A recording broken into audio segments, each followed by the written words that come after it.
सहनाववतु सहनौ भुनक्तु सह वीर्यं करवावहै तेजस्विनावधीतमस्तु मा विद्विषावहैः। ओम शांति शांति शांतिः। ओम गणेशाय नमः। ओम सरस्वत्यै नमः। ओम श्री गुरुभ्यो नमः। ओम समस्त जन कल्याणे निरतं करुणामयं नमामि चिन्मयं देवं सद्गुरुं ब्रह्मविद्वरं सदाशिवसमारम्भां शङ्कराचार्यमध्यमाम् अस्मदाचार्यपर्यन्तां वन्दे गुरुपरम्परां वन्दे गुरुपरम्पराम्। உங்கள் உள்ளங்களில் உறைந்திருக்கின்ற எல்லாம் உள்ள இறைவனின் திருப்பதங்களுக்கு என்னுடைய வணக்கங்கள். ஹே மாதவா மதுசூதனா,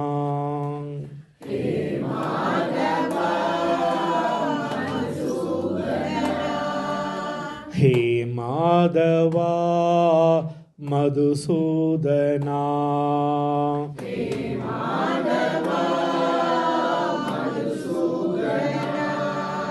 ஸ்ரீ கேசவா நாராயணா,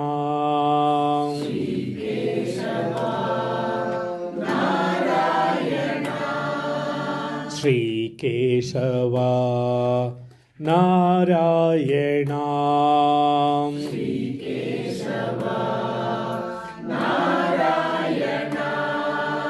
ஹே மாதவா மதுசூதனா,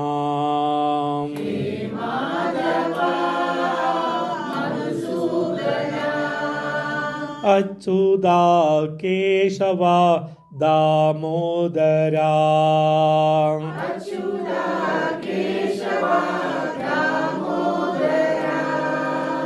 அச்சுதா கேசவா தாமோதரா,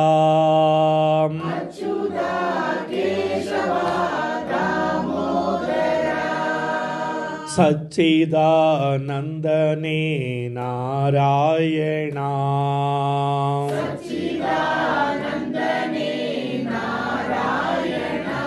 ஹரே சச்சிதானந்தனே நாராயணா, நாராயணா, ஹே மாதவா மதுசூதனா,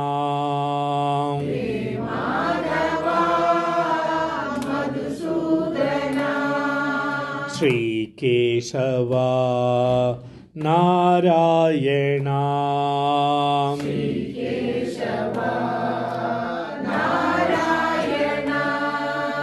நாராயணா நமோ நாராயணா,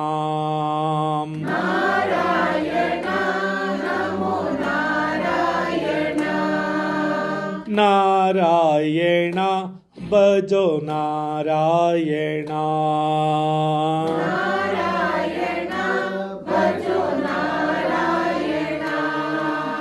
ராம கிருஷ்ண கோவிந்த நாராயணா,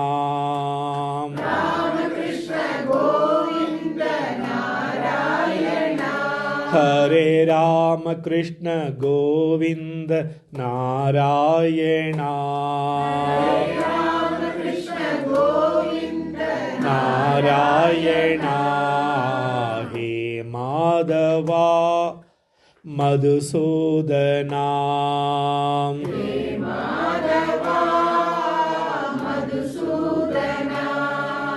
ஸ்ரீ கேசவா நாராயணா,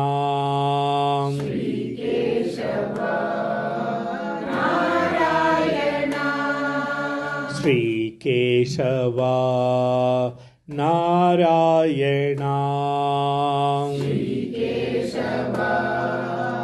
நாராயணா, सर्वत्र गोविंद नाम संकीर्तनम.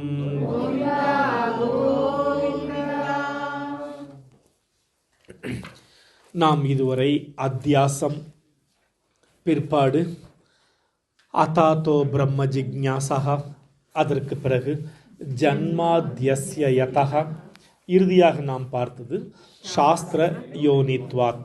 இப்பொழுது நாம் பார்க்க இருப்பது 4வது சூத்திரம், தத் து சமன்வயாத். தத் து சமன்வயாத். முடியுமா?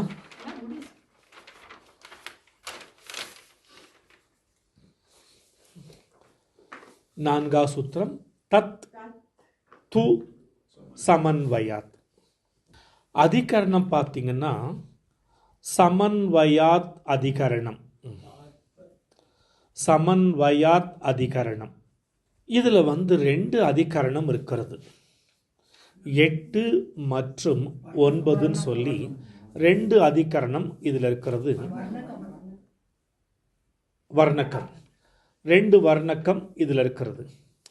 ஒன்று சாஸ்திர தாத்பரிய வர்ணக்கம், 2வது ஞான கம்யத்துவ வர்ணக்கம்னு 2 வர்ணக்கம் இருக்கிறது. ஆக நாம் இன்னைக்கு பார்க்க போகிறது 4வது சூத்திரம். அதில் 2 வர்ணக்கம் பார்க்க இருக்கிறோம். இந்த 4வது வர்ணக்கம் எழுதுறதுக்கு முன்னாடி, சூத்திரம் எழுதுறதுக்கு முன்னாடி பூர்வ பக்ஷி கேட்க போகிறான். ஆரம்பிக்கிறதுக்கு முன்னாடியே பூர்வ பக்ஷி வந்தாச்சு. இதில் நீங்கள் இவ்வளோ தூரத்துக்கு ஞான விசாரம் எழுதுறீங்களே, இதில் பிரம்மன் மட்டும்தானா, இல்லை பிரம்மனை போல பல விஷயங்களை நீங்கள் பேசுகிறீங்களா அப்படின்னு கேட்குறான் பூர்வபக்ஷி. பிரம்மனை மட்டும்தான் எழுத போகிறீங்களா, இல்லை பிரம்மனை போல பல விஷயங்களை எழுத போகிறீங்களான்னு கேட்குறான் பூர்வபக்ஷி. சங்கரர் சொல்கிறார், பிரம்மனை மட்டும்தான் எழுத போகிறோன்னு சொல்லிட்டு. அப்படின்னா இந்த சாஸ்திரம், இப்போ நம்ம பார்க்க போகிறது சாஸ்திரம் தான். ஏன்னா சாஸ்திர தாத்பரியம் வர்ணக்கம், அதனால் சாஸ்திர தாத்பரிய வர்ணக்கம்ங்கிறதுனால பூர்வபக்ஷி கேட்குறான், இந்த சாஸ்திரத்தில் பிரம்மன் தான் மைய கருத்தா, இல்லை வேற ஏதாவது மைய கருத்து இருக்கா? தாத்பரியம் அப்படிங்கிற சொல்லுக்கு அர்த்தம், இப்போ கேள்வியை மட்டும் எழுதிக்கோங்க. இந்த சாஸ்திரத்தில் பிரம்மன் தான் மைய கருத்தா, இல்லை வேற மைய கருத்துக்கள் இருக்கான்னு கேட்குறான். இந்த கேள்விக்கு சங்கரர் பதில் சொல்லும் பொழுது தான் இப்போ சாஸ்திர தாத்பரிய வர்ணக்கம் இல்லையா, அதனால் சாஸ்திரத்தின் தாத்பரியமே பிரம்மன் தான். சாஸ்திரத்தின் தாத்பரியமே பிரம்மன் தான். இப்போ தாத்பரியம்ங்கிற சொல்லுக்கு என்ன அர்த்தம்?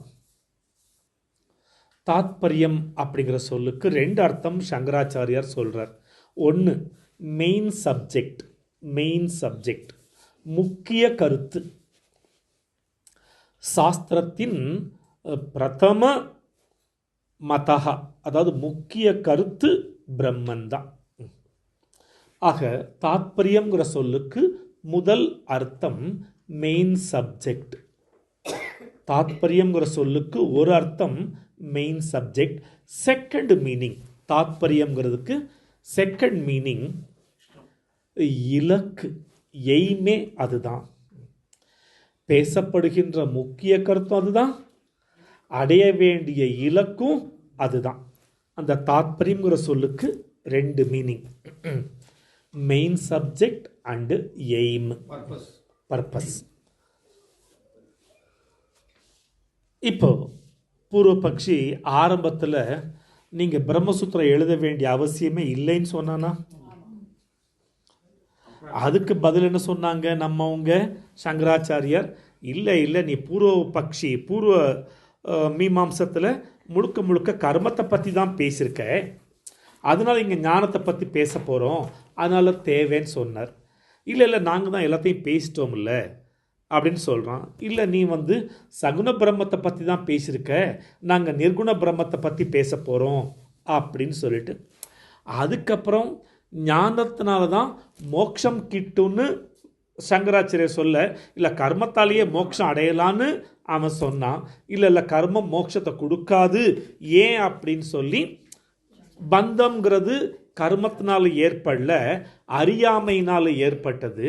அப்போ அறியாமையில் ஏற்பட்ட பந்தம் நீங்கணும்னாக்கா அறிவு எனும் ஞானத்தினால்தான் நீக்க முடியும் அப்படின்னு சொன்னோன்னே தலையாட்டிட்டு, இப்போ ஞான விசாரம் செய்ய வேணும்னு சொன்ன உடனே சரி போ, எப்படியாவது தொலைஞ்சு போ அப்படின்னு பூர்வ பக்ஷி விட்டு கொடுத்து, அதுக்கப்புறம் ஞானத்தை பற்றி பேச ஆரம்பிக்கும் பொழுது பல கேள்விகள் கேட்டான்.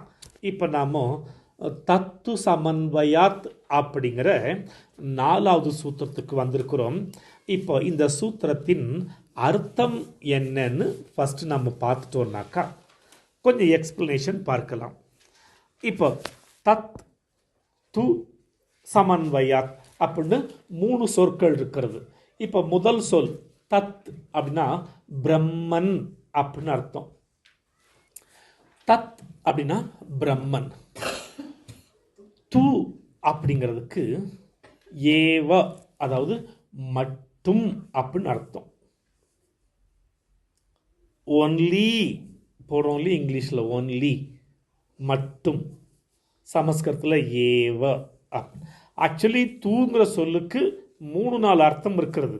ஆனால் இங்கே சங்கராச்சாரியார் தூ அப்படின்னாக்கா மட்டும் அப்படிங்கிற இதை மட்டும்தான் எடுத்து பயன்படுத்த போகிறார். திரும்ப நான் அத்தகான பிறகு மீதி சொல்லலாம் ஏன் பயன்படுத்தலாம், பூர்வபக்ஷி இங்கே கேள்வி கேட்க போகிறதில்ல, அர்த்தமும் பார்க்க போகிறதில்ல. நமக்கு தூங்குற சொல்லுக்கு மற்ற 2 அர்த்தங்கள், ஆனால், பட். ஒன்லி அப்படிங்கிற அர்த்தம் உண்டு, பட். ஆனால் அப்படிங்கிற அர்த்தம் உண்டு. இன்னொரு அர்த்தம் நெக்ஸ்ட் டாபிக். தூ அப்படிங்கிறதுக்கு நெக்ஸ்ட் டாபிக். நம்ம படிக்கும் பொழுது தூன்னு வந்துச்சுன்னா அதுக்கு முன்னாடி ஒரு விஷயத்தை பேசிட்டு தூன்னு சொன்னதுக்கப்புறம் அடுத்த டாப்பிக்கை பேச ஆரம்பிப்பாங்க. இது சமஸ்கிருதத்தில் இருக்கிற ஒரு அழகு. உதாரணத்துக்கு பார்த்தீங்கன்னா பக்தி யோகத்திலே பகவான் ஏ துவக்ஷரம நிர்தேஷ்யம் அவ்யக்தம் பரியுபாசதே ஏ து அக்ஷரம் அனிர்தேஷ்யம் யஹா து, ஆனால் டாப்பிக்கை மாத்துறார். அதுக்கு முன்னாடி பேசினது வேற பேசினார். மையா வேஷ்யமனோ ஏமாம் அப்படின்னு பேசினவர் இங்கே டாப்பிக்கை மாற்றும் பொழுது தூங்கிற சொல்ல பயன்படுத்துகிறார். ஆக இங்கே தூ அப்படிங்கிற சொல்லுக்கு 3 அர்த்தம். ஒன்று ஒன்லி, இன்னொன்று பட்டு, இன்னொன்று நெக்ஸ்ட் டாபிக். ஆனால் இங்கே தூனாக்கா மட்டும் எடுத்துட்டு பண்ண போகிறார். ஆனால் இங்கே நாம் தூங்குற எழுத்துக்கு வியாக்கியானம் பார்க்க போகிறது இல்லை. ஏன்னு கேட்டால் 5வது சூத்திரத்திலேருந்து 555வது சூத்திரம் வரைக்கும் இந்த ஒரு எழுத்துக்கு உண்டான விளக்கம்தான். அப்படி அதில் என்ன இருக்குது? ஏதோ பக்கம் பக்கமாக கற்ற எழுதி அதுக்கு விளக்கம் கொடுத்தா பரவாயில்ல, அப்படிங்கிறதுக்கு போய் 554 சூத்திரமாக பைத்தியக்காரத்தனமாக இருக்குது. பார்க்கலாம் ஏன் அந்த ஒரு எழுத்துக்கு இத்துணை விளக்க சூத்திரங்கள் அப்புறம் பார்க்கலாம். இப்போ நாம தத் அப்படிங்கிறதுக்கு பிரம்மன் எழுதிட்டீங்களா, தூ அப்படிங்கிறதுக்கு 3 அர்த்தம் எழுதிட்டீங்களா, பாக்கி என்ன சமன்வயாத் இருக்கா? இந்த சமன்வயாத்துங்கிறதுக்கு அர்த்தம், சமன்வயாத் எழுதிக்கோங்க. கன்சிஸ்டன்ஸ், யூனிஃபார்மிட்டி, ஒத்துப்போதல், ஒருங்கிணைத்தல், இப்படி அர்த்தம் வருகிறது சமன்வயாத். கன்சிஸ்டன்ஸ் ஆர் யூனிஃபார்மிட்டி ஆர் ஒத்துப்போதல் அல்லது ஒருங்கிணைத்தல். சாதாரணமாக நம்ம வகுப்பில் என்ன பண்ணுவோம்னா சமன்வயப்படுத்துறதுன்னு சொல்லுவோம். சமன்வயப்படுத்துறதுன்னா ரெண்டையும் சமன்வயப்படுத்துறது, ஈக்குவலாக்குறது. அப்போ சமன்வயாத்துனாக்கா வேதத்தில் சாஸ்திரத்தில் சொல்லப்பட்ட எல்லா கருத்துக்களுமே பிரம்மனை மையமாக வைத்துதான் பேசப்படுகிறது அப்படின்னு சமன்வயப்படுத்துறது. என்ன முதலே பூர்வபக்ஷி கேள்வி கேட்டான்ல, நீங்கள் எழுத போகிற சாஸ்திரத்தில் பிரம்மன் தான் மைய கருத்தா இல்லை பல கருத்துக்கள் இருக்கான்னு கேட்டான்ல. சங்கர் என்ன சொன்னார்? பிரம்மன் தான் மைய கருத்துன்னு சொன்னார்ல, மெயின் சப்ஜெக்ட்னு சொல்லிட்டு. ஆக சாஸ்திரம் பிரம்மனை மையமாக வைத்துதான் மற்ற விஷயங்கள் பேசப்படுகிறது. அப்போ வேதம் அப்படின்னு எடுத்துட்டா பிரம்மன் தான் அதில் முக்கிய கருத்து. அதை ஒத்து போகிற மாதிரி, அதுக்கு ஒத்து போகிற மாதிரி தான் மற்ற விஷயங்கள் பேசப்படுகிறது. இதில் சந்தேகம் வேண்டாம். நீங்கள் எந்த உபனிஷத் எடுத்தாலும் சரி அங்கே தான் வந்து நிற்கும். உதாரணத்திற்கு அமிர்த பிந்து உபனிஷத், மனஏவ காரணம் பந்த மோக்ஷயோகோ, மனஏவ காரணம் பந்த மோக்ஷயோகோ, பந்தத்துக்கும் மோட்சத்துக்கும் மனசுதான் காரணம்னு அமிர்த பிந்து சொல்லுது. அப்போ மோட்சம் வேணும்னாக்கா ஞானம் வேணும். எதை பற்றின ஞானம்? பிரம்மனை பற்றிய ஞானம் தான் மோட்சத்தை கொடுக்கும். ஆக இங்கே பிரம்மன் தான் இம்பார்ட்டன்ட்டு. ஆக 4 வேதங்களும் இல்லை, நீங்கள் எந்த சாஸ்திரம் எடுத்தாலும் சரி, 4 வேதங்கள் அல்லது 4 உபவேதங்கள், வேதாங்கங்கள் எதை எடுத்தாலும் கூட மைய கருத்து பிரம்மன் தான். ஆக பிரம்மனை மையமாக வைத்து கொண்டுதான் மற்ற கருத்துக்கள் பேசப்படுகிறது. ஆக தத் சமன்வயாத், பிரம்மனை மையமாக வைத்து மற்ற கருத்துக்கள் பேசப்படுகிறது என்று நிரூபிக்கப் போகின்றார் வியாசர். அப்போ தத் து சமன்வயாத், இங்கே தூ அப்படிங்கிற ஒரு சொல்லை எடுத்துட்டு கொஞ்சம் போல் பார்த்துட்டு போயிடலாம். இல்லைனாக்கா தத்து பார்த்தாச்சு, சமன்வயம் பார்த்தாச்சு, தூ அப்படியே தூன்னு துப்பிட்டு போனால் எப்படி? தூ அப்படின்னாக்கா மட்டும்னு பார்த்தோமா, ஒன்லி.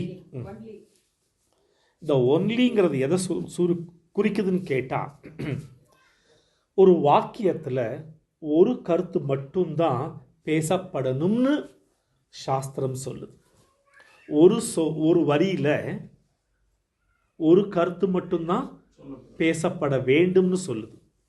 என்னன்னு கேட்டா, நாளை காலைல 9 மணிக்கு வந்துடு, ஓகே. இல்லை, இந்த ஒரு சொல்லில் ஒரு பாயிண்ட் இருக்கா, 2-3 பாயிண்ட் இருக்கா? நாளை காலைல 9 மணிக்கு வந்துடு, ஒரு கருத்து இருக்குதா, 2-3 கருத்து இருக்குதா?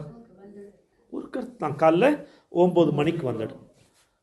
இதையே நாளை காலைல வரும்பொழுது மறக்காமல் அந்த டாக்குமெண்ட்டு, அந்த பணம், அந்த பாத்திரம் கொண்டு வந்துடு.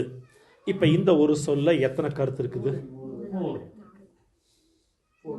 இப்போ இந்த மாதிரி சொல்லும் பொழுது நாளை காலைல அவன் 9 மணிக்கு வரும்பொழுது சொன்ன 4 எடுத்து வந்துடுவாரா, இல்லை இது 1-2 மிஸ் பண்ணிட்டு வருவாரா? பெரும்பாலும்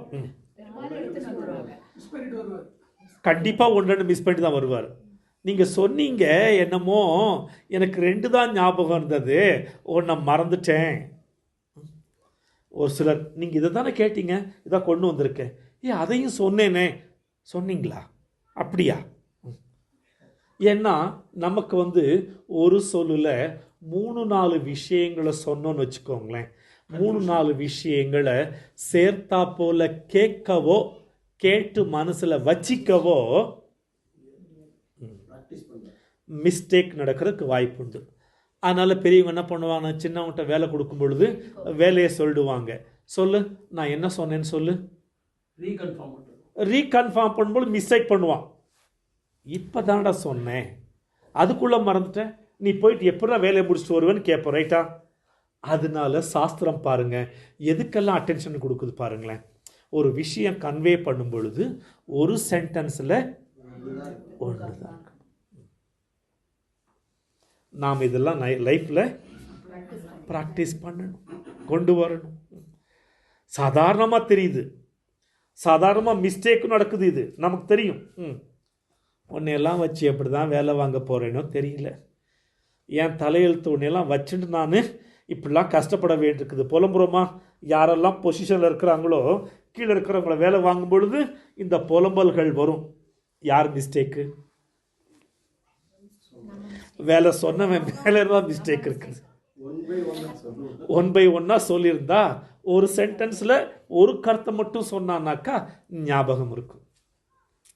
இதனால விஷயம் தெரிஞ்சு என்ன பண்ணுவாங்க, இங்கே பாரு 4 விஷயம் முதலே நம்பரை போட்டுடுவாங்க. மைண்டில் நம்பர் போயிடுச்சுன்னு வச்சுக்கோங்களேன், 4 சொன்னார்ல அப்போ 3 தானே ஞாபகம் வரும், இன்னொன்று என்னதுன்னு யோசிப்பான். அதனால் விஷயம் தெரிஞ்சவங்க இந்த பாரு 4 விஷயம். ஃபோனில் பேசும்பொழுது கூட உங்கள்கிட்ட 2 விஷயம் பேசணும்னு சொல்லிட்டு 1 பேசிட்டு சரி அறிவோம், இல்லையே நீங்கள் 2 விஷயம் பேசணும்னு சொன்னீங்களே, ரைட் மறந்துட்டேன். இதெல்லாம் டைலாகில் கான்வர்சேஷனில் நடக்கிறது. அதனால் ஒரு சென்டென்ஸில் ஒரு விஷயம் கன்வே பண்ணணும். அப்போ ஒரே நேரத்தில் ஒருத்தர்கிட்ட 4-5 விஷயம் கன்வே பண்ண என்ன பண்ணணும், முதலையே நம்பரை போட்டு விடணும். 5 விஷயம் சரி 3 சொல்லிட்டீங்க, கேட்குறவங்களும் உஷாராக இருப்பாங்க. 1 சொல்லிட்டாரு, 2 சொல்லிட்டாரு, 3 சொல்லிட்டாரு. நீங்கள் 5 சொல்கிறேன்னு சொன்னீங்களே, இன்னும் 2 அவர் பேசும்பொழுது அவர் 2 மறந்துருப்பார். இதெல்லாம் யதார்த்தமாக நடக்கக்கூடிய மிஸ்டேக்ஸ். எஸ்ஆர்னும் எந்த பொசிஷன்லையும் இல்லை, யாருக்குள்ளேயும் வேலை செய்யலைன்னா இதெல்லாம் என்னமோ சொல்கிறாருன்னு தெரியும். நான் பொசிஷனில் இருந்துட்டு இல்லை யாருக்குள்ளேயா இருந்து வேலை செஞ்சால் இதெல்லாம் நடைமுறையில் இருக்கிறது எல்லாருக்கும் தெரியும். பாருங்க, அதுக்கு கூட சாஸ்திரம் முக்கியத்துவம் கொடுக்குது. தூ மட்டும் ஒரு வரியில் ஒரு கருத்தை மட்டும் சொல்ல வேண்டும். இப்போ பூர்வபக்ஷி வரான், சமன்வயாத்னு சொல்றீங்க. பிரம்மனை மையமாக வைத்து கொண்டுதான் எல்லா கருத்துக்களும் பேசப்படுகிறது, பிரம்மனோடு ஒத்து போக வைக்கிறதுன்னு சொன்னீங்கல்ல. இப்போ நீங்க பண்ண போற இந்த விஷயத்துல கர்மம் பரமா அல்லது ஞானம் பரமா, கர்மம் பரம்வா அத்தவா ஞானம் பரம்வா.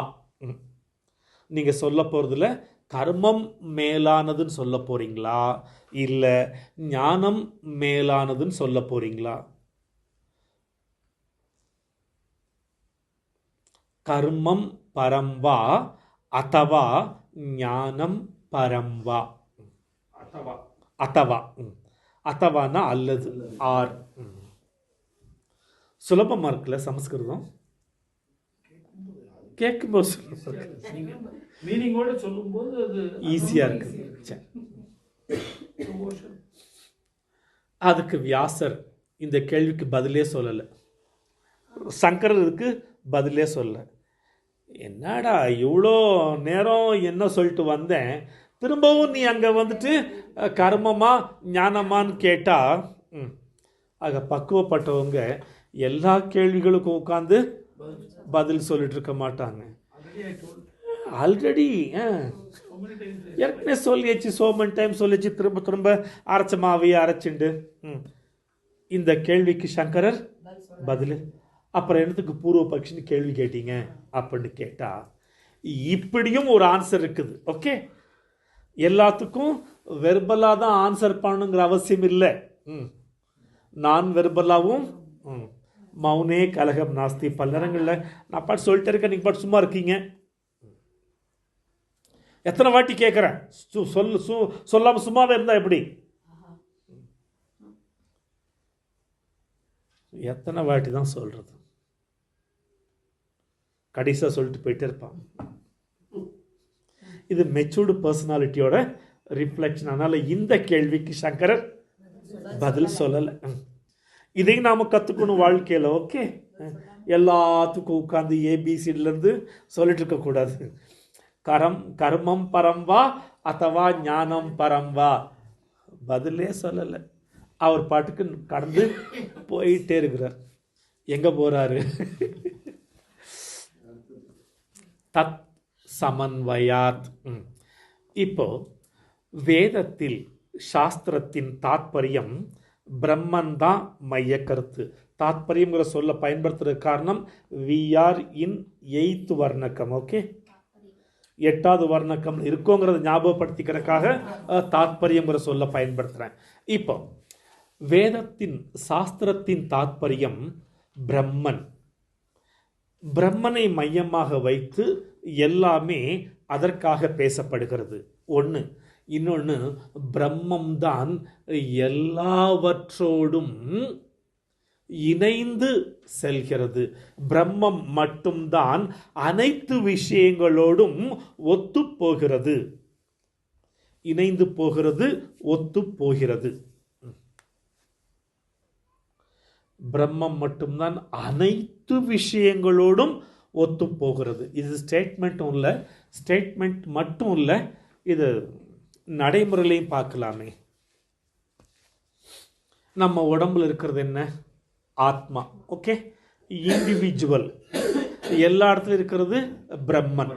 இப்போ நம்ம உடம்புல இருக்கிற இந்த ஆத்மா உடம்புல இருக்கிற எல்லா அங்கங்களோடும் ஒத்து போகுதா? காலு எல்லா அங்கங்களோடும் ஒத்து போறது இல்லை, கை எல்லா அங்கங்களோடும் ஒத்து போறது இல்லை, ஹார்ட்டு எல்லா அங்கங்களோடும் ஒத்து போறது இல்லை. அவருடைய செயல்பாடுகள் பகிர்ந்துக்கலாமே தவிர, பட் இதுதான் உடம்புல எல்லா அங்கங்களோடும் இணைஞ்சி போகிறது. அது மட்டும் இல்லை, இங்க நாம என்ன தப்பு பண்ணினாலும், கீரை ஒத்துக்காம சாப்பிட்டாலும், கொண்டக்கடலை ஒத்துக்காம சாப்பிட்டாலும், இந்த ஆத்மா என்ன பண்ணுது? அதையெல்லாம் ஒரு வழி பண்ணி ஒரு வழி பண்ணி இந்த உடலை சமன்வயப்படுத்துறது. உடம்புக்கு நோய் வந்தா கூட நாம கொடுக்குற மருந்து மாத்திரை மட்டும் சரி பண்றது இல்லை. உண்மையிலே பார்த்தீங்கன்னா ஃபாஸ்டிங் அப்படின்னு ஒரு சிஸ்டம் இருக்குது நேச்சர் கியூர்ல. நீ உடம்புக்கு ஒன்றும் போடாத, உடம்பு தானே சரி பண்ணிக்கும். பூனை, எலி, நாயெல்லாம் பார்த்தீங்கன்னா உடம்புக்கு சரினாக்க போய் சாப்பிடாது, கம்முன்னு கிடக்கும். பட்னி கிடந்தாலே பாடி சரி பண்ணிக்கும். அதுதான் நம்ம சிஸ்டத்தில் லங்கனம் பரம ஔஷதம். Fasting is a best medicine. இந்த உயிர் சக்தியோட நாம் இணைஞ்சி போனோம்னு வச்சுக்கோங்களேன், அது இந்த உடம்பை பரிசுத்தமாக்கிடும். அது அழகான ஒரு சிஸ்டம், நேச்சர் கியூர்னு ஒரு சிஸ்டம், பியூட்டிஃபுல் சிஸ்டம். இந்த உடம்பு எவ்வளோ கெட்டு போனாலும் சரி, ரெமடி இருக்குது. Fasting, fasting, fasting. Fasting is a best medicine. உபவாசமே உயர்ந்த மருந்து. நாம் வீட்டில் அப்பப்போ இருக்கோம் இல்லைங்களா, சோமவார விரதம், அதெல்லாம் ஒரு கம்ப்ளீட் ஃபாஸ்டிங் கிடையாது. அது சும்மா. ஆனால் அது இருக்கிறது நல்லது தான், பெட்டர். பாடியை க்ளீன் பண்ணுறதுக்கு அது ஒரு சிஸ்டம் இருக்குது. 3 days ஃபாஸ்டிங், அது ஒரு அழகான சிஸ்டம், விட்டுடுங்க. இப்போ எதுக்கு சொல்ல வரேன்னாக்கா, வேதத்தில் பிரம்மன்தான் அனைத்தோடும் ஒத்து போகிறது. அதுக்கு ஒரு எக்ஸாம்பிள், நம்ம உடம்புல எது ஒத்து போகுதுன்னு கேட்டால் ஆத்மா தான். ஒவ்வொருத்தர் உடம்புல இருக்கிற ஆத்மா தான் உடம்புல எல்லாத்தோடையும் ஒத்து போகுது. நம்ம வாழ்க்கையிலையும் நம்மளை சுற்றி இருக்கிறவங்க எல்லாரோடையும் ஒத்து போகணும். எல்லாரோடையும் சண்டை போட்டுண்டு மூஞ்சியை காட்டிண்டு எங்கே போனாலும் உரசலை ஏற்படுத்திட்டு இருக்கிறது இல்லை. முடிஞ்ச வரைக்கும் மேக்சிமம் ஒத்து போக பார்க்கணும். அதையும் தாண்டி 1-2 இருக்க தான் செய்யும். உலக நாடுகளுக்கெல்லாம் நாம் எவ்வளோ தான் ஒத்தாசை பண்ணாலும் பக்கத்துலேயே ஒன்று உட்காந்து ஒரு சீட்டை இருக்கு பாருங்க, மனசிலாயோ, அது மாதிரி நம்ம லைஃப்லையும் இருக்கத்தான் செய்யும். ஒன்றும் பண்ண முடியாது. நாம் என்ன பண்ணணும்னாக்கா, மனசளவில் அதாவது கோபத்தை, அது மேலே ஒரு ஆத்திரத்தை வெளிப்படுத்தாமல் இருக்கணும். இப்படிப்பட்டவங்க இருக்க தான் செய்வாங்க. பாகிஸ்தான் மாதிரி ஒருத்தவங்க கூட இருக்க தான் செய்வாங்க. ஆனாலும் நம்ம மனசில் நாமும் வெறுப்பை உமிழக்கூடாது, காழ்ப்புணர்ச்சியை காட்டக்கூடாது. அப்படிப்பட்டவங்க இருக்காங்கன்னு தெரிஞ்சால் கூட ஏன் மனசில் எந்த ஒரு நெகட்டிவ் ஃபீலிங்கும் எமோஷனும் வராத அளவுக்கு நான் என்னைய பார்த்துக்கணும். அவன் வேணும்னா என்னைய எதிரின்னு நினைக்கிறதுனால தான் இந்த பிரச்சனை பண்ணா பகல்காம். நாம் அவனை எதிரியாகவே கன்சிடரே பண்ணுறது இல்லை. ஏன்னா எல்லாத்துலேயும் வீக்கன் ஆகிட்டான் அவன். மெடிசன் இல்லை, இப்போ சிந்து நதிநீர் ஸ்டாப் பண்ண உடனே தண்ணி வசதியும் இல்லை, இன்னொரு பக்கம் ஃப்ளட்டில் நாசமாக போயிட்டுருக்குது, பொருளாதாரத்துலேயும் கள்ள நோட்டு அடிக்கிறதுக்கு வாய்ப்பு இல்லைன்ன உடனே பொருளாதாரத்தில் பெரிய வீழ்ச்சி ஏற்பட்டாச்சு. அவங்களுக்குள்ளேயே இராணுவத்துக்குள்ளேயே அடிச்சுக்கிறாங்க. மக்களுக்கும் இராணுவத்துக்குமே ஒரு அண்டர்ஸ்டாண்டிங் இல்லை. பலுசிஸ்தான் மக்கள் மொத்தமாக எதிர்ப்பு தெரிவிக்கிறாங்க. இம்புட்டு ஏன் சொல்கிறேன்னாக்கா, ஒருத்தன் சரியில்லைன்னா, மனதளவில் சரியில்லைனாக்கா, எண்ணத்தின் அளவில் சரியில்லைன்னா, எல்லா பக்கங்கள்லையும் அவனுக்கு சரியில்லாமல் தான் வாழ்க்கை அமையும். பாகிஸ்தான் ஒரு சிறந்த எடுத்துக்காட்டு. லீடர்ஷிப் ஜின்னாலிருந்து வந்தவன் எல்லாம் ஒரே மாதிரி இருக்குதுங்க. எவனாவது ஒருத்தன் மாற்றி கொள்கையே அப்படிதான் இருக்குது. என்ன பண்ணுறது, மிலிட்ரியே ஐஎஸ்ஐயை வச்சுப்பானுங்களாம், மிலிட்ரியே லஷ்கரி தொய்ப்பா வச்சுப்பானா. ஒருத்தன் சரியில்லைன்னா எங்கேயுமே அவனால் சமன்வயப்பட முடியவில்லை. ஓகே, ஆனால் இந்தியாவை பாருங்கள், கொள்கை ரீதியாக எல்லாரும் நல்லா இருக்கணும், நீயும் நல்லாரு, நான் நல்லா இருக்க, உனக்கு என்ன வேணுமோ கேளு, நான் கொடுக்குறேன்னு சொல்லக்கூடிய இந்தியாவை இன்னைக்கு மற்ற நாடுகள்லாம் ஃபாலோ பண்ணுறாங்க, சப்போர்ட் பண்ணுறாங்க. இன்னைக்கு பாகிஸ்தானை அம்போன்னு விட்டானுங்க எல்லாரும். சவுதி, ஏமன், இஸ்லாம் கண்ட்ரிஸ் கூட அம்போன்னு விட்டாங்க. காரணம் சமன்வயம் இல்லை. அப்போ வேதத்தில் சொல்லப்பட்ட பிரம்மன், நம்மக்கிட்ட இருக்கக்கூடிய ஆத்மா, நடைமுறையில் இருக்கக்கூடிய உலக நாடுகள் எல்லாத்துலேயும் பாருங்க சமன்வயம் மஸ்ட். அப்போ ஏன் நாம் எல்லாத்தையும் ஒத்துப்போ, அனுசரிச்சுப்போ, முட்டிக்காத, ஒரிசிக்காதன்னு ஏன் சொல்கிறோன்னு கேட்டால், ஒன்ஸ் நாம் சரியில்லைன்னா, ஒரு பேஷண்ட்டு ஒரு டாக்டர்கிட்ட போனாங்க. டாக்டர், இங்கே தொட்டாலும் வலிக்குது டாக்டர். ஓஹோ, இங்கே தொட்டாலும் வலிக்குது டாக்டர். அச்சோ, இங்கே தொட்டாலும் வலிக்குது டாக்டர். பேட். இங்கே தொட்டால் கூட வலிக்குது டாக்டர். செக் பண்ண வேண்டியதுதான். டாக்டர் கடைசியில் சொன்னார், டே, வலியை நீ விரலில் வச்சுட்டு எங்கே தொட்டாலும் வலிக்குதாண்டா செய்யும் போ. எஸ், சமன்வயம். எனக்குள்ள சமன்வயம் இருந்ததுன்னா நான் எங்கே போனாலும் ஒத்து போவேன், எல்லாரோடையும் அனுசரித்து போவேன். என்கிட்ட சமன்வயம் இல்லைன்னா எங்கேயுமே ஒத்து போக முடியாது. வாழ்க்கை தாத்பரியம் எசரணம். வேத சாஸ்திர தாத்பரியம் மட்டும் இல்லை, வாழ்க்கையின் தாத்பரியம் நல்ல மேக்சிமம் சமன்வயம் ஒத்து போக பார்க்கணும். வாழ்க்கையில் தவறுகள் நடந்தால் கூட அங்கே கூட முரண்பட்டு பேசாமல், இப்போ உதாரணத்திற்கு நமக்கு ஃபுட்டுனால ஒரு சிலர் பாதிக்கப்பட்டிருக்கிறாங்க. இதை ரெண்டு விதமாக அப்ரோச் பண்ணலாம். ஏம்மா, உங்களை நம்பி வந்திருக்கிறோம், இப்படியா சமைச்சு போடுவீங்க? நல்லபடியாக சமைச்சு போட தெரியாதா உங்களுக்கு? நீங்கள் என்ன சமைச்சு போடுறீங்க? நீங்களாம் சமையல் தெரிஞ்சுட்டா வந்துருக்கிறீங்க. இப்படியும் பேசலாம். பேசலாமா கூடாதா? பேசுகிறவங்க இருக்காங்க. அதுக்கு மாறா காலைல போய் பேசிகிட்டு இருந்தேன். அந்த காலத்துலலாம் ராஜாக்களுக்கு சமையல் பண்ணக்கூடிய சமையல்காரங்களை பகவான்னு சொல்லுவாங்க. ஏன் அப்படி சொன்னாங்கன்னா, பகவான், அந்த ராஜா அரசபைக்கு போனார்னா அதுக்கேற்ற மாதிரி ஃபுட்டு ரெடி பண்ணி கொடுப்பார் சமையல்காரர். வேட்டையாட போனால் அதுக்கேற்ற மாதிரி உணவு ரெடி பண்ணி கொடுப்பார். அந்த புறத்துக்கு போகிறாருனாக்கா அதுக்கேற்ற மாதிரி உணர்வு ரெடி பண்ணி கொடுப்பார். ஆக ஒரு சமையல்காரர் ருச்சியாக மட்டும் சமைக்கிறது இல்லை, யாருக்கு சமைக்கிறோம், எதுக்கு சமைக்கிறோம், என்ன பர்பஸுக்காக சமைக்கிறோம், இந்த நாலேஜையும் வச்சுண்டு அதுக்கேற்ற மாதிரி உணவு ரெடி பண்ணி கொடுக்கும் பொழுதுதான் அந்த சமையல்காரரை பகவான்னு சொல்லுவோம் அப்படின்னு சொல்லிட்டு வந்துட்டேன். யோசிப்பாங்களா மாட்டாங்களா? இப்போ இங்கே வந்திருக்கிறவங்களாம் எதுக்காக வந்திருக்கிறோம்? பாடம் படிக்க வந்திருக்கிறோம். Health must. ஈஸியாக டைஜஸ்ட் ஆகிற மாதிரி ஃபுட்டு ரெடி பண்ணணும். சாப்பிட்டோன்னாக்கா மந்தத்தை கொடுக்கக்கூடாது. மந்தம் தர்ற மாதிரி உணவு இருக்குது, அந்த உணவு தரக்கூடாது. அப்போ பெரும்பாலான சமையல் பண்ணுறவங்க வந்து வாழ்க்கைக்காக வருமானத்துக்காக சமையல் பண்ண வர்றாங்களே தவிர இப்போ சொன்ன விஷயத்தில் தெரிஞ்சுட்டா சமையலுக்கு வராங்க. செஃப்னு 2 வருஷம் 3 வருஷம் சொல்லிக் கொடுக்குற இடத்துல கூட இந்த விஷயத்த சொல்லிக் கொடுக்கறது இல்லை. எப்படி டேஸ்ட்டாக பண்ணலாம், எப்படி பொருள் வீணாகாமல் பண்ணலாம், மிச்சம் விழுந்த பொருளை எப்படி மேக்கப் பண்ணலாம், இதெல்லாம் தான் சொல்லிக் கொடுப்பாங்களே தவிர. இப்போ நீங்கள் சொல்லுங்களேன், எது கரெக்டு? வக்கனையாக நாக்குக்கு ருசியாக சமைச்சு போகிறது மட்டும் சரியா? யாருக்கு சமைக்கிறோம், எதுக்கு சமைக்கிறோம், என்ன பர்பஸ்க்காக சமைக்கிறோம், இந்த அறிவை சேர்த்து வச்சு சமைக்கிறது பெஸ்ட்டா? இங்கே பதில் சொன்னால் மட்டும் போதாது, ஆற்றுலையும் ஃபாலோ பண்ணணும்.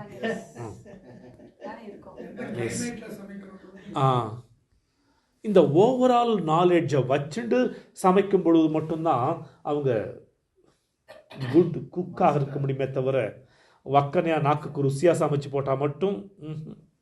இங்கே எல்லாருமே எபவ் 60, 70, 75. அப்போ இவங்களுடைய ஹெல்த் எப்படி இருக்கும், இவங்களுக்கு எப்படிப்பட்ட ஃபுட்டு ரெடி பண்ணால் ஈஸியாக டைஜஸ்ட் ஆகும், எது ஹெல்த்தி ஃபுட்டு, இத்தனையும் யோசிக்கணும். இது மட்டும் இல்லை, ரைட்டா? நம்ம ஒரு நாள் பார்த்தோம், உணவு 3 விதமாக மாறுதுன்னு சொல்லிட்டு, கிராஸ், சட்டில், சட்டிலஸ்ட்னு சொல்லிட்டு. இந்த நாலேஜ் எல்லாம் வேணும். இதெல்லாம் யார் கொடுக்குறா? நம்ம சாஸ்திரம் கொடுக்கறது. வெஸ்டர்ன் சாஸ்திரமெல்லாம் கொடுக்கறது இல்லை. செஃப்பு அப்படிங்கிற வார்த்தையே வெஸ்டர்ன்லேருந்து வந்தது தான் இல்லையா?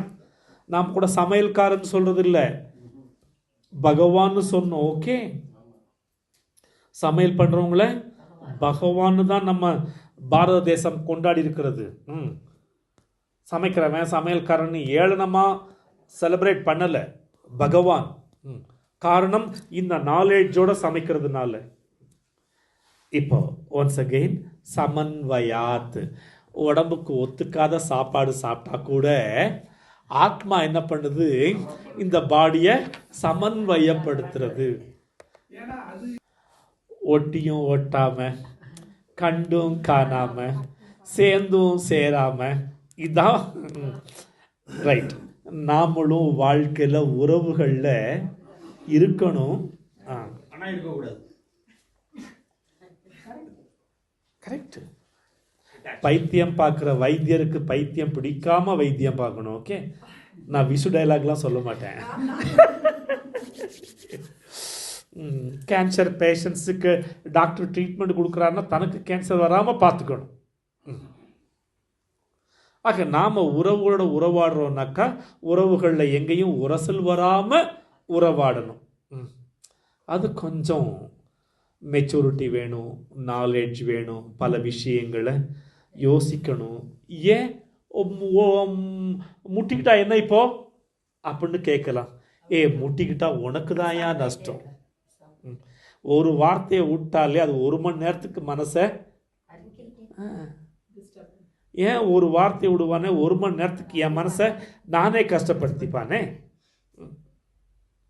அப்போ ஒரு அவேர்னஸோட உரசக்கூடிய சூழ்நிலை இருந்தால் கூட கொஞ்சம் கான்ஷியஸாக அதை பாலிஷாக பேசினா,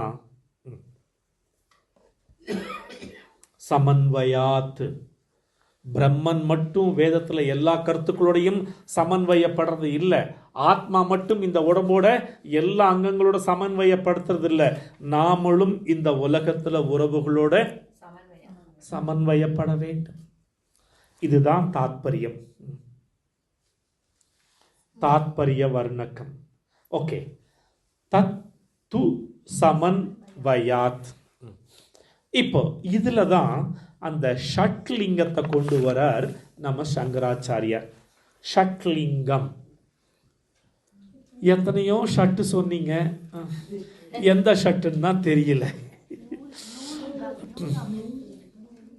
உபக்ரம, உபசம்ஹார, அபியாசம், அபூர்வதா, பலன், அர்த்தவாதம், உபபத்தி. இப்போ இந்த சூத்திரத்தில் சங்கராச்சாரியார் இந்த ஷட்லிங்கத்தை கொண்டு வரார். நாமளும் கொஞ்சம் அப்ளை பண்ணி பார்க்கலாமா? நான் எப்படி சமன்வயாத் வருதுங்கிறதுக்கு இந்த ஷட்லிங்கத்தை கொண்டு வரார். வெறுமன மேலோட்டமாக சமன்வயாத் சமமாக இருக்குன்னு சொல்லிட்டு போகிறதில்ல. எப்படி அறிவியல் பூர்வமா. இப்போ ஃபஸ்ட்டு உபக்ரம உபக்ரம அண்டு உபசம்ஹார, இதுதான் ஷட்லிங்கத்தில் ஃபஸ்ட் பாயிண்ட். இப்போ உபக்ரம ஆரம்பம் எது, முடிவு எது? தத் என்று சொல்லக்கூடிய சத்து தான் உபக்ரம உபசம்ஹார. எப்படி எப்படின்னு கேட்டா, தத் ஏவ சௌமிய இதம் அக்ர ஆசீத். தத் ஏவ சௌமிய, தத் ஏவ அது மட்டும்தான், இதம் அக்ர ஆசீத் இந்த உலகம் தோன்றுவதற்கு முன்னால், இதம்னா இந்த உலகம் தோன்றுவதற்கு, அக்ர முன்னால், ஆசீத் இருந்தது. இந்த உலகம் சமஸ்கிருதம் வேணுமா தமிழ் வேணுமா? தமிழ் தான். தத் ஏவ சௌமிய இதம் அக்ர ஆசீத். இதம் அக்ர ஆசீத். இதம்னா இந்த உலகம், அக்ரனா முன்னால், இந்த உலகம் தோன்றுவதற்கு முன்னால்.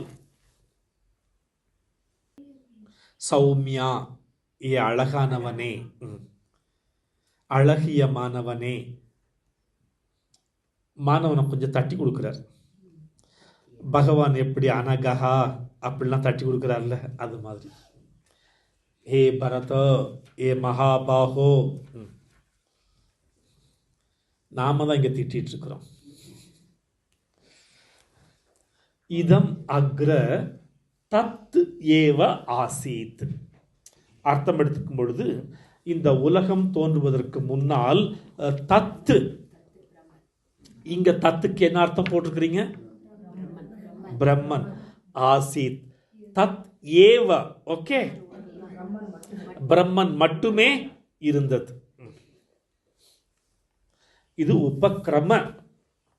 உபக்ரமன்னா துவக்கம், பிகினிங். இந்த உலகம் தோன்றுவதற்கு முன்னால் பிரம்மம் மட்டுமே இருந்தது.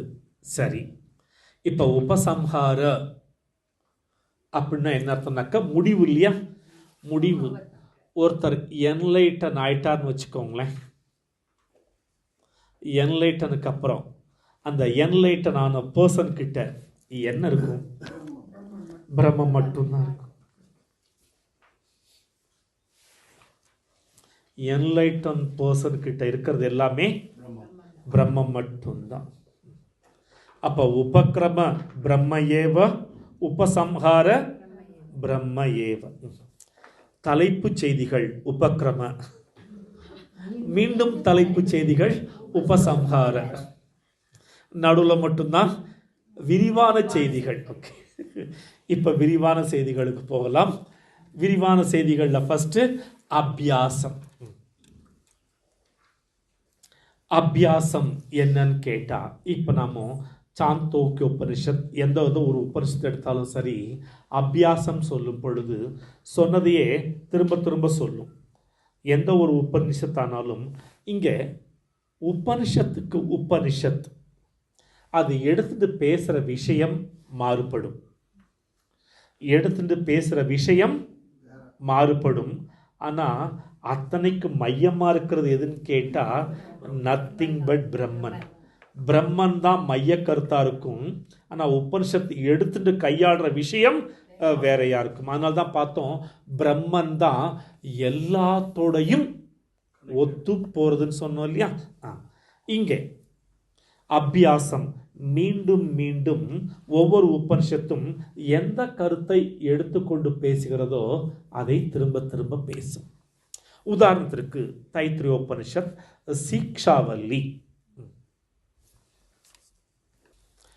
தைத்திரிய மந்திர கோஷத்துல ஃபர்ஸ்ட் வள்ளி சீக்ஷாவல்லி, கல்வியை பத்தி தான் மேக்சிமம் பேசுறது. அக்னிஹோத்ரஞ்ச ஸ்வாத்யாய பிரவச்சனேச்ச தபஸ்ச ஸ்வாத்யாய பிரவச்சனேச்ச தமஸ்ச ஸ்வாத்யாய பிரவச்சனேச்ச சமஸ்ச ஸ்வாத்யாய பிரவச்சனேச்ச ஸ்வாத்யாய பிரவச்சனேச்ச தம சம அக்னயஸ்ச அக்னிஹோத்ரச்ச தபஸ்சன்னு சொன்னதையே சொல்லுது. சத்யம் வத தர்மம் சர சொல்லுது. மாத்ரு தேவோ பவ பித்ரு தேவோ பவ அதிதி தேவோ பவ ஆச்சாரிய தேவோ பவ. இதெல்லாமே நமக்கு பாடம் சொல்லி கொடுக்கிறது. திரும்ப திரும்ப பாடம் சொல்லிட்டு இருக்கிறது. அபியாசம், புனருக்தி, தோஷமெல்லாம் அங்கே கிடையாது. அடுத்தது அபூர்வதா. அபூர்வதா தேர்ட் பாயிண்ட். ஷட்லிங்கத்தில் அபூர்வதா தேர்ட் பாயிண்ட். அபூர்வதா என்னன்னு கேட்டா, நாம் இப்போ பிரம்மனை பற்றி தான் படிச்சுட்டு இருக்கிறோம், பிரம்மசூத்திரம். அப்போ பிரம்மனை அடைய வேண்டும் என்றால் பிரம்ம வித்யாவால் மட்டும்தான் பிரம்மனை அடைய வைக்க முடியுமே தவிர சரவணா ஸ்டோர், ஜெயச்சந்திரன் ஸ்டோர் அங்கே போனாலாம் கிடைக்காது. நித்யாமிர்தம், பாக்யம் அங்கே போனாலாம் கிடைக்காது. Jos Alukkas no chance. Joy Alukkas never. GRT chance. கிரீட் ட்ரேடிங் சாமிஜி நோ. பிரம்மன் அடையணும்னாக்கா பிரம்ம வித்யா மட்டும்தான். அதுதான் அபூர்வதா, விசேஷத்தன்மை. இட்லி வேணும், எங்கே போனால் கிடைக்கும்? எந்த ஹோட்டலுக்கு போனாலும் கிடைக்கும், ரைட்டா? ஹோட்டல் இல்லை, கையேந்தி பவன் கிடைக்கும், தள்ளுவண்டி. ஏம்மா பாருங்களேன். ஆனால் பிரம்ம ஞானம் வேணும்னா பிரம்ம வித்யாவால் மட்டும்தான் கொடுக்க முடியும். அபூர்வதா. அடுத்தது 4வது பாயிண்ட் பலன். பலன் இந்த சாஸ்திரம் என்ன சொல்லுதுனாக்கா, தத்துவமசி, நீ அதுவாக இருக்கிறான்னு சொல்றது மட்டும் இல்லை. பலன் என்னன்னு கேட்டால் நமக்கு என்ன தேவை? ஆழமாக கவனிச்சு பாருங்க. நான் நிம்மதியாக சந்தோஷமாக திருப்தியாக இருக்கணும். இதுதான் என்னுடைய ultimate requirement. Yes or no? Ultimate requirement என்னன்னு கேட்டால் நிம்மதியாக சந்தோஷமாக திருப்தியாக இருக்கணும். அந்த பலனை இந்த சாஸ்திரம் நமக்கு கொடுக்குது. எது கொடுக்குது? பிரம்ம வித்யா, பிரம்ம ஞானம் அல்லது மோட்சம் நமக்கு கொடுக்குது. 5வது அர்த்தவாதம். என்ன அர்த்தம்? நிந்தனையும் செய்யணும், புகழவும் செய்யணும். இப்போ அர்த்தவாதம் புகழவும் செய்யணும், நிந்திக்கவும் செய்யணும். இப்போ நிந்தனைய சரி பண்ணவும் செய்யணும். ஓகே, இங்கே இந்த ஷட்லிங்கத்தில் சங்கராச்சாரியர் என்ன பண்ணுறாருன்னு கேட்டால், அத்வைத்தத்தை ஸ்தாபிதம் பண்ண முயற்சிக்கும் பொழுது துவைத்தத்தை அவர் நிந்திச்சு நிராகரணம் பண்ணுறார். அதுக்கு ஏதாவது காரணம் வேணும்ல. சும்மா போகிற போக்கில் எல்லாரையும் திட்டிகிட்டே போக முடியுமா என்ன? திட்டத்துக்கு ஒரு ரீசன் வேணும்ல. அதுக்கு என்ன சொல்கிறார் சங்கராச்சாரியார்? துவைத்தம் என்ன பண்ணுதுன்னு கேட்டால், புனரப்பி ஜனனம், புனரப்பி மரணம், மரணம் டு ஜனனம், ஜனனம் டு மரணம். இதுதான் துவைத்தம்.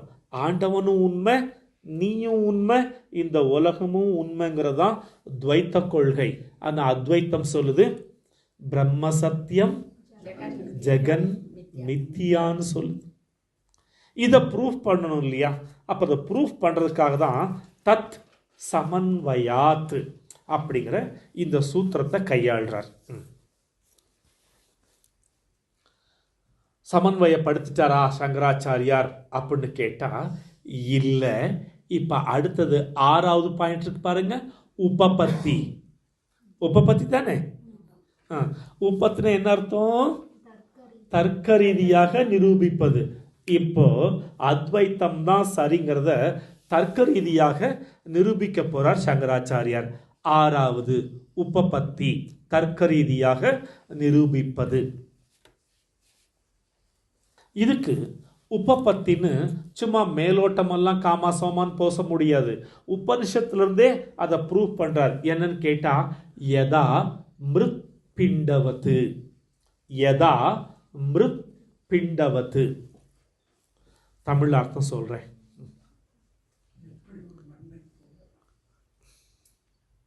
மண்ணாங்கட்டியை போல. மிருத்பிண்டம்னா மண்ணாங்கட்டி தான். டீசெண்டாக சொன்னா மண் உருண்டை.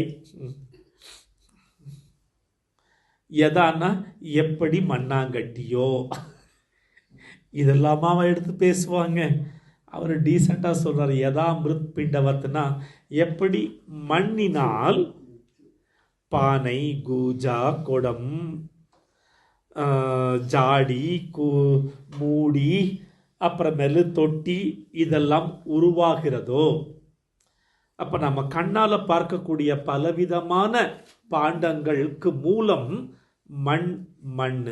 யதா மிருத் பிண்டவத்து, அனைத்திற்கும் மண் ஆதாரம் போல அனைத்திற்கும் பிரம்மமே ஆதாரம்.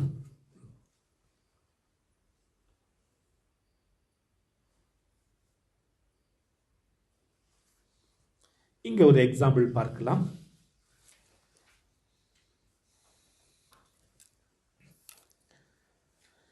நம்ம ஊர்ல எல்லாம் அப்பப்போ பஞ்சு மிட்டாய்க்காரன் பஞ்சு மிட்டாய் வித்துட்டு வருவான். இல்லைனாக்கா தீபாவளி திருவிழாவுக்கு போனோம்னாக்கா அங்கே ஒரு பெரிய குக்கர் கிரைண்டர் மாதிரி இருக்கும், ஓடிட்டுருக்கும். அப்படியே குச்சியை உள்ளே விடுவான், சொயின்னு ஒரு உருட்டி அப்படியே தூக்கினா அப்படியே பெருசா. ஒய்யோ எம்மா பெருசு. அதான் அப்படியே அணைச்சி அணைச்சி அணைச்சி அணைச்சி கடைசியில் கொண்டு வந்தா தம்மா துண்டு கடுகு சைஸுக்கு இருக்கும். என்ன ஆச்சு, எவ்வளோ பெருசா இருந்தது. தம்மா துண்டா எப்படி வந்துச்சுன்னு கேட்டா, அந்த பஞ்சு மிட்டாய்க்குள்ள இருக்கக்கூடிய ஸ்பேஸ் எல்லாத்தையும் எடுத்தாச்சு. ஸ்பேஸ் வெற்றிடமெல்லாம் எடுத்த உடனே சின்னதாயிடுச்சு இல்லையா. அப்ப ஆகாசம் பஞ்சபூதங்கள்ல சட்லஸ்ட் எலமெண்ட். இப்ப ஆத்மா இந்த பிரம்மன் எப்படிப்பட்டதுன்னா அதை காட்டிலும் சூக்ஷ்மத்வாத் சூக்ஷ்மதரம். பிரம்மனுக்கு ஒரு பெயர் சூக்ஷ்மத்வாத் சூக்ஷ்மதரம். சூக்ஷ்மத்திற்கெல்லாம் சூக்ஷ்மமானது பிரம்மன். அவ்வளோ பெரிய பஞ்சு மிட்டாய் கடுகு சைஸுக்கு வர்ற மாதிரி இப்போ இந்த பிரபஞ்சத்தில் இருக்கக்கூடிய உயிரினங்களுக்குள்ள இருக்கக்கூடிய அந்த பிரம்மனை மட்டும் உருவிடுங்களேன். ஒன்று இருக்கு. எஸ், ஏன்னா அந்த பிரம்மன் கிட்ட இருந்து தான் ஆகாசம் வந்தது. ஆகாஷாத் வாயு வாயோரக்னிஹி அக்னேராபஹ அத்ய பிருத்துவி பிருத்துவியா ஓஷதய ஓஷதீப்யோ அன்னம் அன்னாத் புருஷஹ. அப்போ உலகத்தில் இருக்கிற ஜீவராசிகளுக்கெல்லாம் மூலம் எதுன்னு பார்த்தா ஸ்பேஸ் இல்லை. அதுக்கு முன்னாடியும் போனா பிரம்மன். அந்த பிரம்மன் தான் அனைத்திற்கும் ஆதாரம். எப்படி பஞ்சு மிட்டாயில் இருக்கிற ஸ்பேஸை எடுத்துட்டா பஞ்சு மிட்டாய் ஒன்றுமே இல்லாமல் ஆயிடுதோ. ஒருத்தர் சொன்னார், இந்த பிரபஞ்சத்தில் இருக்கக்கூடிய ஸ்பேஸ் எல்லாம் பஞ்சு மிட்டாயிலிருந்து எடுத்த மாதிரி இந்த பிரபஞ்சத்தில் இருக்கிற ஸ்பேஸ் எல்லாம் எடுத்தாச்சுன்னா இந்த பிரபஞ்சம் கட்ட விரல் சைஸுக்கு தான் மிஞ்சுங்கிறார். எப்படி அவ்வளோ பெரிய பஞ்சு மிட்டாய் கடுகு சைஸுக்கு மிஞ்சிச்சோ அது மாதிரி இந்த பிரபஞ்சத்தில் இருக்கக்கூடிய ஸ்பேஸ் எல்லாம் எடுத்தாச்சுன்னாக்கா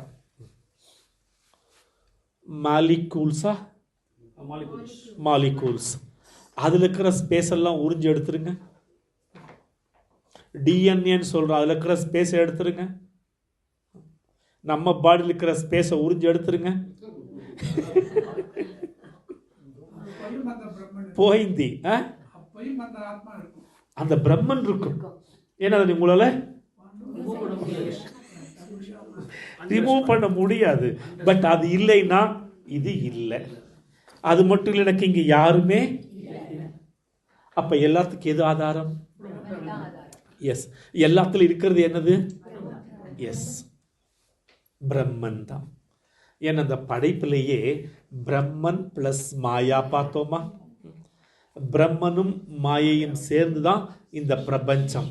உண்மையிலேயே சிருஷ்டிங்கிறது 4 வகையில் வேதாந்த சாரம்ங்கிற நூல் சிருஷ்டியை பற்றி பேசும் பொழுது 4 வகையான சிருஷ்டியை பற்றி பேசுது. அதில் ஒன்று தான் பரிணாம சிருஷ்டி. பரிணாமம் என்னன்னு கேட்டாக்கா, பால் தயிரா பரிணாமமாயிருக்கு இல்லையா? இந்த பரிணாம சிருஷ்டியில் என்ன சொல்றான்னு கேட்டாக்கா, இறைவனே தான் இந்த பிரபஞ்சமாக பரிணமித்திருக்கிறார்னு அந்த பரிணாம சிருஷ்டி சொல்லுது. பாலே எப்படி தயிராக மாறி இருக்கிறதோ அது போல இறைவனே தான் இந்த பிரபஞ்சமாக பரிணமித்திருக்கிறார்.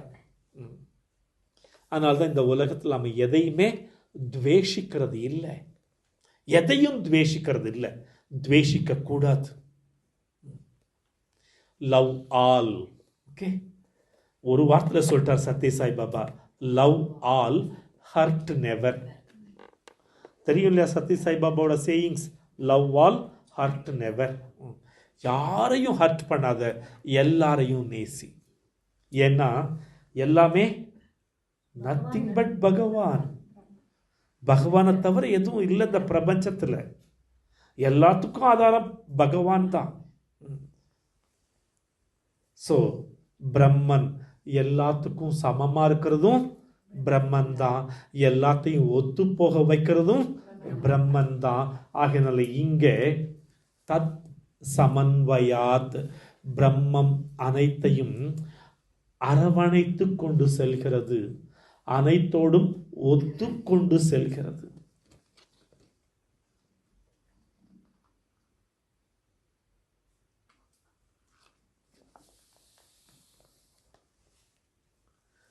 இப்படி தர்க்க ரீதியாக நிரூபிக்கிறார் சங்கராச்சாரியார் உபபத்தி என்பதில்.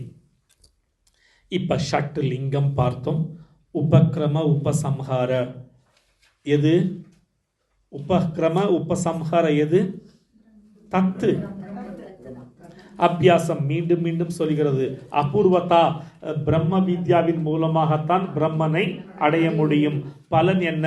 நம்ம எல்லாரும் எதிர்பார்க்கக்கூடிய அந்த நிறைவு, சந்தோஷம், திருப்தியை இந்த பிரம்ம வித்யா கொடுக்கிறது. அர்த்தவாதம் அத்வைத்தத்தின் மூலமாக தான் கிட்டும்னு நிரூபணம் பண்றார், மற்றதை நிராகரணம் பண்றார். உபபத்தி அதை தர்க்க ரீதியா ப்ரூவ் பண்றார். யதா மிருத் பிண்டவத்து, மண்ணினால் செய்யப்பட்ட அத்துணை பாத்திரங்களிலும் மண் இருப்பது போல இறைவனால் உருவாக்கப்பட்ட இந்த உலகத்தில் எங்கும் எதிலும் இறைவனே இருக்கின்றார். இப்படி ப்ரூவ் பண்ணி எஸ் தத் சமன்வயாத்னு நிரூபணம் பண்றார். இப்ப 9வது வர்ணகம் என்ன? ஞான கம்யத்துவம்.